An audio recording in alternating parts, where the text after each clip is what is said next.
I've just got to share this, and I don't even know if I'm going to be able to fit it all in one video here.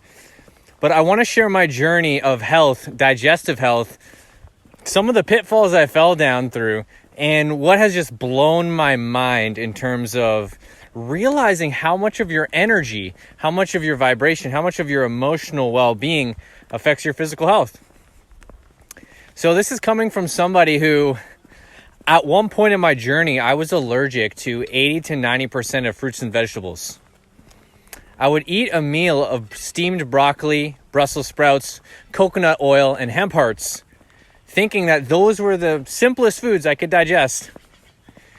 And I would get a massive headache and I'd have to lie down. I would get bloated. I could feel my heartbeat in my head. I'd get brain fog, memory fog. And I'd have to lie down for 30 minutes after I'd eat that. Or when I'd eat bananas or apples, I'd have to lie down and I'd get super bloated, uncomfortably bloated. And so I tried all supplements. I tried fasting, 7-day water fast. I tried switching up diet. I tried going raw. I tried eating mostly raw with just fruits, which was actually seemed to make it worse. Fruits, for some reason, always seem to make me bloated. But anyways, enough about what I tried. I really didn't find deeper resolution until I let go of being so rigid with my diet. And it was with that laxity that I reintroduced certain foods. If you've listened to my diet journey, you know about that. But I don't even think it was necessarily those foods. I mean, part of it was, yes, new nutrients. But I think another part of it was actually just the open energy of just letting go of my fixed position of the way that I thought I had to be. And that's challenging. But you want to know what has just blown my mind? In many ways, I'm experiencing right now really deep levels of digestive health. And not even just digestive health, just well-being and mental clarity that I didn't experience when I had brain fog, when I had memory fog, and all of that stuff. And my diet, technically right now, is the dirtiest it's ever been. Well, essentially, I just eat whatever I want. And I don't even give it a second thought. But there's something that happened in my nervous system. There's something that has happened in my brain, in my hormonal system, by letting go of that tension that has just allowed me to break all the rules, but be able to break all the rules. And deep down, that's what I've always wanted. I always wanted to be able to eat whatever and just know my body is resilient. Know my body is adaptive enough to handle it. Isn't that what we all want? Who wants to be on a rigid routine? I mean, of course, in some cases, you don't have this vibrational leverage. You don't just get it. It's not necessarily easy. And I haven't mastered this. So I'm still working with how to integrate this. But I guess what I want to say is my diet right now, there is sugar in it. There is also gluten in it. And vanilla almond milk, some granola, naan bread, other things like that I didn't think I'd be able to ever eat, to be honest. I just didn't. And the weirdest thing, man, my digestive health now is better than when I was raw vegan. It's better than when I was on whole food vegetarian diet.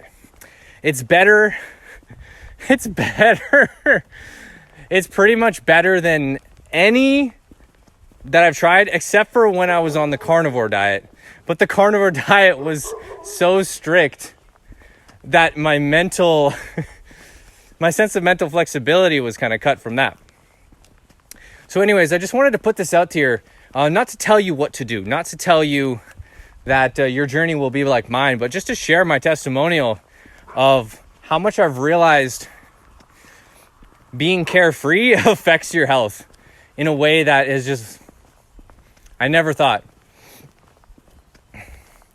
And how much I think my emotional and restrictive patterns were actually influencing the energy centers in my body, constricting them, stopping the flow of neural information to actually have those places work and function properly. So pretty mind-blowing, right? That being said, I'm still somebody who I take tons of different herbs and supplements, not all the time, but I am very well researched. I understand how to eat a balanced diet. I have used Chronometer hundreds of times probably, which is where you count the micro and macronutrients and the calories. Like, I know how to create a day where I'm getting everything that I need nutritionally. I have a basis in trying probiotics, in doing fasting. I've tried all of this stuff. But what I'm legitimately telling you is the best results I've got has been being carefree, has been allowing myself to follow the intuition. And I don't know, I'm not encouraging anybody to just do what I'm doing because it doesn't make sense from a different paradigm. But from my paradigm right now, currently, this is just what makes sense. Really funny. I legitimately, I've been kind of dabbling in and out of this for a long time now. Kind of just being like, is this really what's possible? And I ate only pizza at one point for like 3 or 4 days. And I was like, my digestion is good. I'm eating dairy and gluten, but my digestion is good. This doesn't compute, but my carefreeness was just letting me do it. And then eventually I was like, okay, there's got to be something wrong with this. And I felt guilty. And as soon as I felt guilty, all my digestive problems came back. And I was like, fuck, see, I knew it was the pizza. It just took a long time. But what I've realized is that no, it's the guilt. And this just got so radically confirmed for me through the book Healing and Recovery by Dr. David R. Hawkins, where he just dives deep into it about how guilt and suggestibility is what causes most illness. He goes into a really deep part on about epidemics, which is really timely for this time, on how not everybody who's exposed to a certain cold or sickness gets it. There's a suggestibility. Those who believe it subconsciously, sometimes they're the ones who take it on. And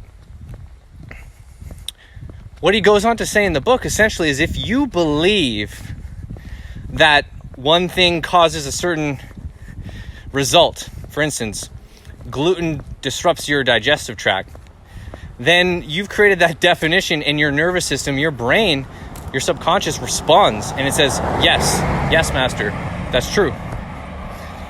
I know this is far out there. I know this is a stretch for a lot of us who've gone through different issues, gone through digestive qualms.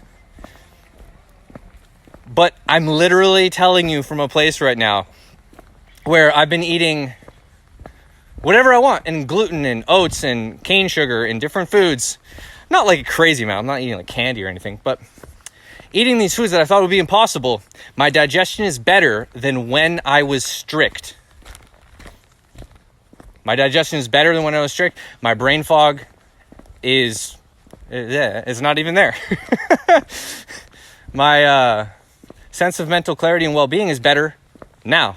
So it's been a big journey to come back to this point of realizing how much your subconscious listens to the definitions you have.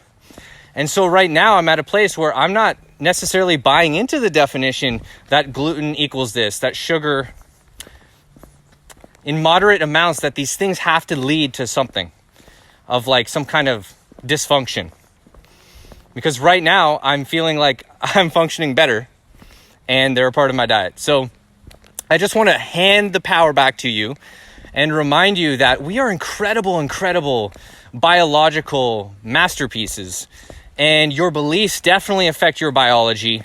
And I'd highly recommend checking out the book Healing and Recovery by Dr. David R. Hawkins to go in deeper. You can check it out on Audible. I love you. Peace.